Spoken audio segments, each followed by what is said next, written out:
أعوذ بالله من الشيطان الرجيم. بسم الله الرحمن الرحيم.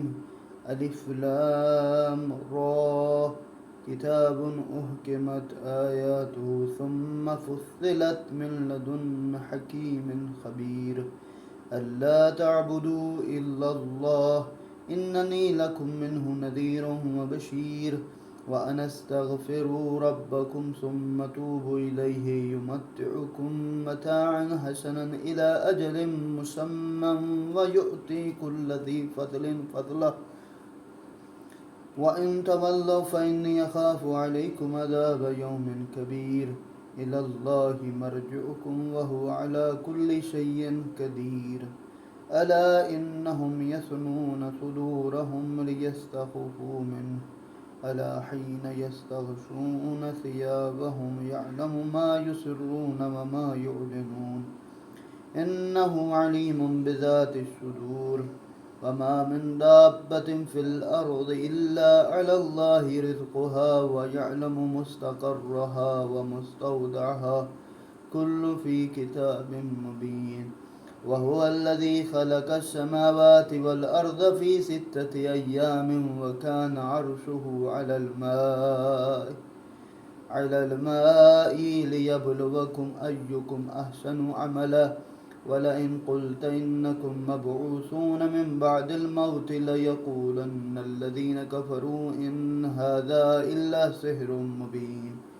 ولئن أخرنا عنهم العذاب إلى أمة معدودة ليقولن ما يحسبوه. ألا يوم يأتيهم ليس مصروفا عنهم وحاك بهم ما كانوا به يستهزئون.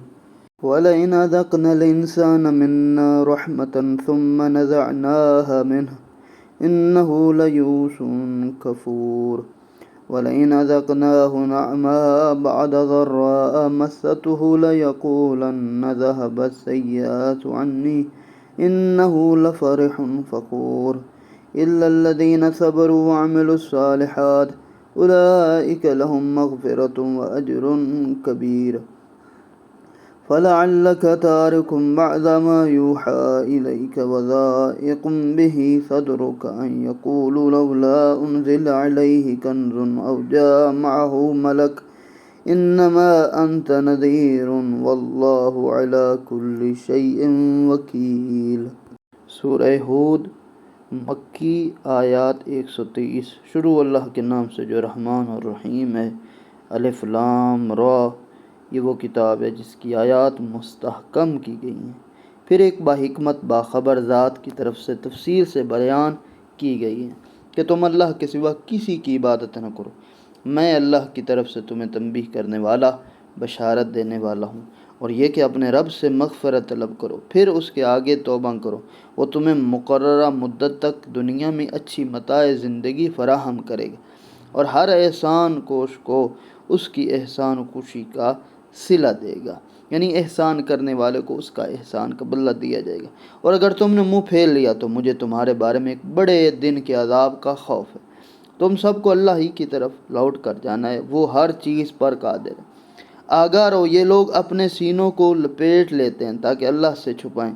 یاد رکھو جب یہ اپنے کپڑوں سے ڈھانپتے ہیں تب بھی ان کا اعلانیہ پوشیدہ باتوں کو جانتے. وہ سینوں کی باتوں سے یقیناً خوب باخبر ہے. شان نزول میں یہ روایت ہے کہ مشرکین جب خانہ کعبہ کے گرد رسول کے نزدیک سے گزرتے تو سر اور پشت جھکا کر اور کپڑے سے سر ڈھانپ گزر رسول اللہ کی نگاہ ان پر نہ پڑے. تو اللہ نے کہا کہ تم جتنا بھی ایک دوسرے سے اپنے آپ کو چھپاتے ہو ایسا نہیں، اللہ کے سامنے سب ظاہر ہے. اور زمین پر چلنے والا کوئی ایسا نہیں جس کا رزق اللہ کے ذمہ نہ ہو. وہ جانتا ہے کہ اس کی جائے قرار کہاں ہے اور وہ عارضی جگہ کہاں ہے. سب کچھ روشن کتاب میں موجود ہے. وہی ہے جس نے آسمانوں اور زمین کو 6 دنوں میں بنایا. اس کا عرش پانی پر تھا تاکہ وہ تمہیں آزمائے کہ تم میں بہتر عمل کرنے والا کون ہے. اے نبی، اگر آپ لوگوں سے یہ کہہ دیں کہ تم مرنے کے بعد اٹھائے جاؤ گے تو کافر ضرور کہیں گے یہ تو محض کھلا جادو ہے. اگر ہم ایک مقررہ مدت تک ان سے عذاب کو ٹال دیں تو وہ ضرور کہنے لگتے ہیں کہ اسے کس چیز نے روک رکھا ہے. آگاہ رہو جس دن ان پر عذاب ہوگا تو ان سے ٹالا نہیں جائے گا. جس چیز کا وہ مذاق اڑا رہے ہیں وہی انہیں گھیر لے گی۔ اور اگر ہم انسان کو اپنی رحمت سے نوازنے کے بعد وہ نعمت اس سے چھین لیں تو بے شک وہ نا امید اور ناشکر ہو جاتا ہے۔ انسان بہت جلد بازی کرتا ہے، کم ظرفی ہوتا ہے، مزاجن بھی انسان بڑی جلدی ہوتا ہے کہ جب نعمتیں چھین جاتی ہیں تو یہ تنگ نظر انسان خیال کرتا اب اسے آنا ہی نہیں ہے۔ وہ یوں مایوس ہو جاتا ہے کہ جب اس کی نعمتیں فراور ہو جاتی ہیں تو خیال کرتا ہے کہ اب اس نے جانا ہی نہیں ہے، وہ خوشی میں مغرور رہتا ہے، بلکہ ایسا نہیں، اللہ ہی ہے جو نعمتیں دیتا ہے، اللہ ہی ہے جو نعمتیں واپس لے لیتا ہے۔ اور اگر ہم اسے تکلیفوں کے بعد نعمتوں سے نوازتے ہیں تو ضرور کہہ اٹھتے ہیں سارے دکھ مجھ سے دور ہو گئے، بے شک وہ خوب خوشیاں منانے اور اکڑنے لگتا ہے، یعنی متکبر ہو جاتا ہے، گناہوں میں اپنے آپ کو ڈال دے۔ البتہ صبر کرنے والے، نیک اعمال بجا لانے والے ایسے نہیں ہیں، ان کے لیے مغفرت اور بڑا اجر ہے۔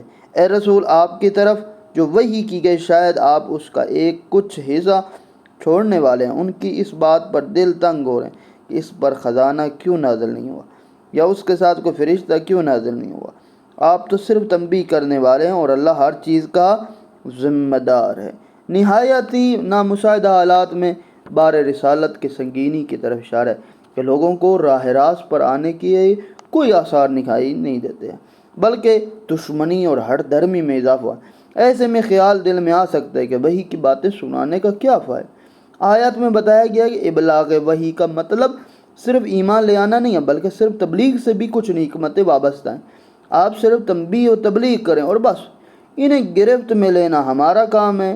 اس آیت میں یہ بات ہرگز ثابت نہیں ہوتی کہ رسول ترک تبلیغ کا قصد رکھتے تھے، ایسا نہیں ہے، بلکہ ہو سکتا ہے انسانی ذہن کا، عام انسانوں کا یہ ہو کہ میں جو کسی کو نصیحت کر رہا ہوں، کسی کو بار بار قرآن سنا رہا ہوں، کسی کو حکمت کی بات کر رہا ہوں، وہ سنتے ہی نہیں ہے، مجھے کیا ضرورت ہے کہنے کی۔ نہیں، کہتے رہنا چاہیے، بار بار کہنا چاہیے، تاکہ ہو سکتا ہے کہ ذات پروردگار اس کا دل بدل دے اور وہ مومن ہو جائے، وہ صحیح مسلمان ہو جائے، سچا مسلمان ہو جائے۔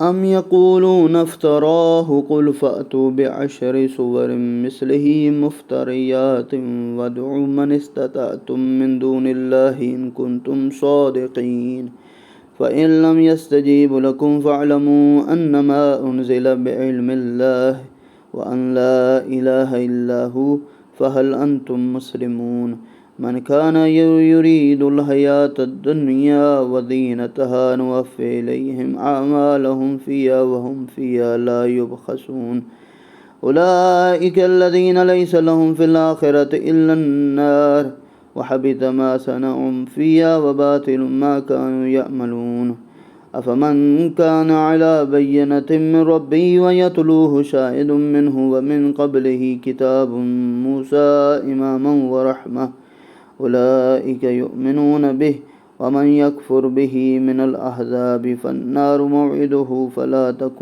في مرية منه إنه الحق من ربك ولكن أكثر الناس لا يؤمنون ومن أظلم ممن افترى على الله كذبا أولئك يعرضون على ربهم ويقول الأشهاد هؤلاء الذين كذبوا على ربهم ألا لعنة الله على الظالمين الذين يصدون عن سبيل الله ويبغونها عوجا وهم بالآخرة هم كافرون۔ کیا یہ کہتے ہیں کہ اس نے قرآن کو خود بنایا؟ کہہ دیجئے اگر تم سچے ہو تو اس جیسی خود ساخت 10 صورتیں بنا لو اور اللہ کے سوا جس کو بلا سکتے ہو بلا لو، پھر اگر وہ تمہاری مدد کو نہ پہنچیں تو جان لو کہ یہ اللہ کے علم سے نازل ہوا ہے، یہ کہ اللہ کے سوا کوئی معبود نہیں۔ کیا تم اس بات کو تسلیم کرنے والے ہو؟ جو دنیاوی زندگی اور اس کی زینت کے طالب ہوتے ہیں ان کی محنتوں کا معاوضہ ہم انہیں دنیا میں ہی دے دیتے ہیں، ان کے لیے اس میں کمی نہیں کی جاتی، یعنی جتنا وہ چاہتے ہیں ہم اس سے حد سے زیادہ ہی بڑھا کے دیتے ہیں۔ ایسے لوگوں کے لیے آخرت میں آتش کے سوا کچھ نہ ہوگا، وہاں ان کے عمل برباد ہوں گے، ان کا کیا دھرا، سب نابود ہو جائے گا۔ بھلا وہ شخص جو اپنے رب کی طرف سے واضح دلیل رکھتا ہو اور اس کے پیچھے اس کے رب کی طرف سے ایک شاہد بھی آیا ہو، اس سے پہلے موسیٰ کی کتاب بھی ہو، رہنما ہو، رحمت بن کے آئی ہو، یہی لوگ اس پر ایمان لائیں گے۔ دوسرے فرقوں میں سے جو کوئی اس کا انکار کرے اس کی وعدہ گاہ آتش جہنم۔ پس اس قرآن کے بارے میں کوئی شک میں نہ رہے، یقیناً یہ آپ کے رب کی طرف سے حق ہے، لیکن اکثر لوگ ایمان نہیں لاتے۔ اور اس شخص سے بڑھ کر ظالم کون ہوگا جو اللہ پر جھوٹ باندھے؟ ایسے لوگوں کا اپنے رب کے حضور پیش کیے جائیں گے اور گواہ کہیں گے، یہی لوگ ہیں جنہوں نے اپنے رب پر جھوٹ بولا تھا۔ اور یاد رکھیے، ظالموں پر اللہ کی لعنت ہے۔ جو لوگوں کو اللہ کے راستے سے روکتے ہیں اور اس میں کجی لانا چاہتے ہیں، یہی لوگ آخرت کے منکر ہیں۔ اولئک لم یکونوا معجزین فی الارض وما کان لهم من دون اللہ من اولیاء یضاعف لهم العذاب ما كانوا يستطيعون السمع وما كانوا يبصرون اولئک الذین خسروا انفسهم وضل عنهم ما كانوا يفترون لا جرم انهم في الآخرة هم الاخسرون ان الذين آمنوا وعملوا الصالحات واخبتوا الى ربهم اولئک اصحاب الجنة هم فيها خالدون مثل الفریقین كالأعمى والأصم والبصیر والسمیع هل يستويان مثلا افلا تذكرون وَلَقَدْ أَرْسَلْنَا نُوحًا إِلَىٰ قَوْمِهِ إِنِّي لَكُمْ نَذِيرٌ مُّبِينٌ أَن لَّا تَعْبُدُوا إِلَّا اللَّهَ إِنِّي أَخَافُ عَلَيْكُمْ عَذَابَ يَوْمٍ أَلِيمٍ فَقَالَ الْمَلَأُ الَّذِينَ كَفَرُوا مِن قَوْمِهِ مَا نَرَاكَ إِلَّا بَشَرًا مِّثْلَنَا وَمَا نَرَاكَ اتَّبَعَكَ إِلَّا الَّذِينَ هُمْ أَرَاذِلُنَا بَادِيَ الرَّأْيِ وَمَا نَرَىٰ لَكُمْ عَلَيْنَا مِن فَضْلٍ بَلْ نَظُنُّكُمْ كَاذِبِينَ قال يا قوم أرأيتم إن كنت على بينة من ربي وآتاني رحمة من عنده فعميت عليكم أنلزمكموها وأنتم لها كارهون۔ پھر فرمایا کہ یہ لوگ زمین میں اللہ کو عاجز نہیں کر سکتے، اور اسی طرح نہ اللہ کے سوا ان کا کوئی حامی ہے، ان کا عذاب دگنا کیا جائے گا، کیونکہ وہ کسی کی سن ہی نہیں سکتے نہ ہی دیکھتے ہیں۔ یہی لوگ ہیں جو اپنے آپ کو خسارے میں ڈالے رکھے ہیں، جو کچھ جھوٹ باندھا کرتے وہ بھی ان سے کھویا گیا۔ لازمی بات ہے کہ آخرت میں یہ لوگ سب سے زیادہ گھاٹے میں ہوں گے۔ جو لوگ ایمان لائے، نیک اعمال انجام دیتے رہے، اپنے رب کے سامنے عاجزی کرتے رہے، یقیناً یہی اہل جنت ہیں جس میں وہ ہمیشہ رہیں گے۔ دونوں فریقوں یعنی مومنوں اور کافروں کی مثال ایسی ہے جیسے ایک طرف اندھا ہو، بہرا ہو، لیکن دوسری طرف دیکھنے والا ہو، سننے والا ہو۔ کیا یہ دونوں یکساں ہو سکتے ہیں؟ کیا تم نصیحت نہیں لیتے؟ یعنی مومن اور کافر ایسے برابر نہیں ہو سکتے۔ اور ہم نے نوح کو ان کی قوم کی طرف بھیجا، انہوں نے اپنی قوم سے کہا میں تمہیں صریح تنبیہ کرنے والا ہوں، کیا تم غیر اللہ کی عبادت نہ کرو؟ مجھے تمہارے بارے میں ایک دردناک دن کے عذاب کا ڈر ہے۔ تو ان لوگوں نے کہا، کافروں نے کہا کہ ہماری نظر میں تو تم صرف ہم جیسے بشر ہو، ہم یہ بھی دیکھ رہے ہیں کہ ہم میں سے ادنا درجے کے لوگ سطحی سوچ رکھنے والے تمہارے ساتھ ہیں، اور ہمیں کوئی ایسی بات بھی نظر نہیں آتی جس سے تمہیں ہم پر فضیلت حاصل ہو، بلکہ ہم تو تمہیں کاذب خیال کرتے ہیں۔ نوح نے کہا اے میری قوم، یہ تو بتاؤ اگر میں اپنے رب کی طرف سے واضح دلیل رکھتا ہوں اور اس نے مجھے اپنی رحمت سے نوازا ہے، مگر وہ تمہیں نہ سوجتی ہو، تو کیا ہم تمہیں اس پر مجبور کر سکتے ہیں جبکہ تم اسے ناپسند کرتے ہو؟ سابقہ آیات میں منکرین کی طرف سے اٹھائے گئے اعتراضات میں سے ایک کا جواب یہ ہے کہ بلا شبہ کہ تم ہم جیسے بشر ہو۔ اس کے جواب میں اپنے رب کی طرف سے واضح دلیل رکھتا ہوں، یعنی میں اس کا نمائندہ ہوں، اس نے مجھے اپنی رحمت نبوت سے نوازا ہے، پھر بھی میں تم جیسا ہوں؟ ایسا کیسے ہو سکتا ہے کہ تم مجھے اپنے جیسے سمجھتے ہو؟ ہاں بشریت میں ایک جیسے ہیں، تم بھی بشر ہو، میں بھی بشر ہوں، لیکن مقام و منزلت کے اعتبار سے میں تم سے اعلیٰ ہوں، کیونکہ اس ذات پروردگار نے مجھے اپنا نمائندہ بنا کے بھیجا ہے اور مجھے نبوت عطا کر کے بھیجی ہے۔